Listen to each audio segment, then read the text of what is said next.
अच्छा, आज क्या है? राष्ट्रीय स्वयंसेवक संघ की वार्षिक अखिल भारतीय कार्यकारी मंडल की बैठक इस वक्त मथुरा में चल रही है। 10 दिन की बैठक है। आपको याद होगा बीच में खबर आई थी कि मोहन भागवत जी की और योगी आदित्यनाथ जी के बीच में 2 घंटे की मुलाकात हुई। तो आज प्रेस कॉन्फ्रेंस कर रहे थे सरकारेवा दत्तात्रेय होसबोले जी, तो वहां पर जाहिर ये सवाल उठे कि भाई योगी जी से क्या बातचीत हुई मोहन भागवत जी की। ये वैसे आमतौर पर हम देखते नहीं है कि प्राइवेट मीटिंग है उसमें उसके बारे में बहुत ज़्यादा कुछ बताया जाए, लेकिन विस्तार से बताया फिर उन्होंने कि मीटिंग में क्या था। कुंभ के विषय में ज़्यादा बातचीत हुई थी तो उसके बारे में उन्होंने बताया।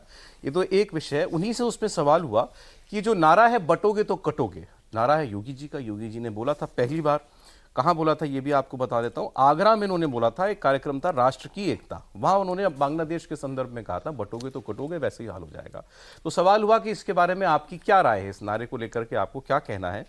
तो आरएसएस की तरफ से जवाब में ये कहा गया कि भाई आप स्पिरिट देखिए इस नारे की क्या है, और हम पहले से ये कहते हैं, हमारा गीत है, हिंदू भाव को जब जब भूले आई विपदा महान, भाई छूटे धरती कोई मिटे धर्म संस्थान। तो आज की भाषा में इसको कहने का ये एक तरीका है, बटोगे तो कटोगे, आपकी धरती आपसे अलग हो जाती है तो कटने का वही मतलब है। सीधे सीधे शब्दों में आरएसएस ने आज इस नारे को एंडोर्स कर लिया। अब इसमें 2 बातें हैं, एक तो नारा बटोगे तो कटोगे, दूसरा किसने दिया, योगी आदित्यनाथ ने दिया, संघ का उसको पूरी तरीके से एंडोर्स करना कि हाँ ये आज के दिन में एक बिल्कुल रेलेवेंट नारा एक हो सकता है किसी का।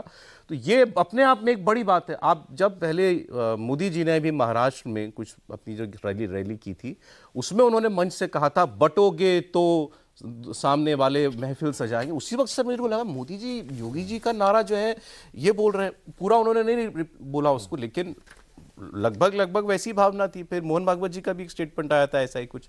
तो अब ये बात है कि क्या योगी आदित्यनाथ का नारा भारतीय जनता पार्टी की ऑफिशियल वॉर क्राई है, और अगर ऐसा है तो फिर इसके बहुत सारे मायने हैं। आपका क्या कहना है?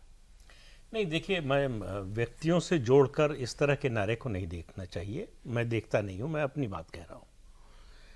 लगभग 40 साल पहले विश्व हिंदू परिषद और अशोक सिंघल ने नारा दिया था जय श्री राम का। वो सांस्कृतिक राष्ट्रवाद का नारा था, और इस नारे को मैं उसी रूप में देखता हूं। ये राष्ट्रवाद और राष्ट्रीय एकता का नारा है। इसमें धर्म आप देखने की कोशिश कर सकते हैं, और देख भी रहे हैं लोग, और देखेंगे भी, लेकिन दरअसल ये देश की एकता का नारा है, देश की अखंडता का नारा है। ये बताने की कोशिश है कि इतिहास में जो हुआ उसकी याद दिलाने की कोशिश है कि जब जब बटे हैं तब तब हमारे साथ क्या हुआ है, कितना बड़ा देश था और अब कितना बड़ा रह गया है, ये बटने की वजह से। और अंग्रेज़ों की तो खुली पॉलिसी थी, डिवाइड एंड रूल। तो उसमें ऐसा तो है नहीं कि पहली बार हो रहा है, और ऐसा भी नहीं है कि इसका नतीजा कभी अच्छा हुआ हो, हमेशा ही बुरा हुआ है।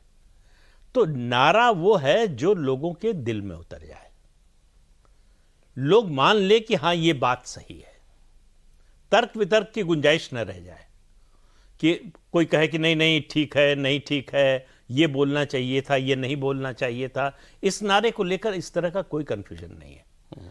जय श्री राम के नारे को लेकर जिस तरह से लोगों ने स्वीकार कर लिया था, आम लोगों ने, आम हिंदुओं ने कहिए स्वीकार कर लिया था, दूसरे लोगों के लिए उस जय श्री राम का नारा भी जो है वो उनके लिए सांप्रदायिक नारा था।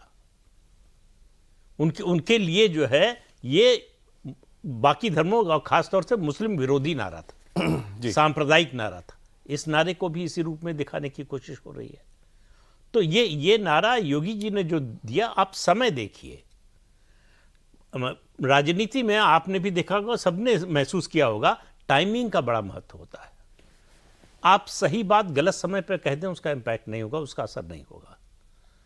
लेकिन सही समय पर अगर आप सही बात कहते हैं और सही आदमी कह दे, और सही आदमी कह दो, तो फिर सोने में सुहागा हो जाता है कि जिसकी क्रेडिबिलिटी हो। जी ने कहा सर, देखिए दो तरह की चीजें होती है। एक, इसको अंडरप्ले मत कीजिए ना। अंडरप्ले नहीं कर रहे हम अंडरप्ले नहीं कर रहे हैं, लेकिन हम इस नारे के महत्व को कम नहीं करना चाहते। हम ये कह रहे हैं ये नारा योगी जी के अलावा अगर किसी ने दिया होता, मैं प्राइम मिनिस्टर की बात नहीं कर रहा हूं, तो शायद उसका उतना इंपैक्ट नहीं पड़ता। बिल्कुल रूटीन की तरह खबर बनती एक दिन और खत्म हो जाता।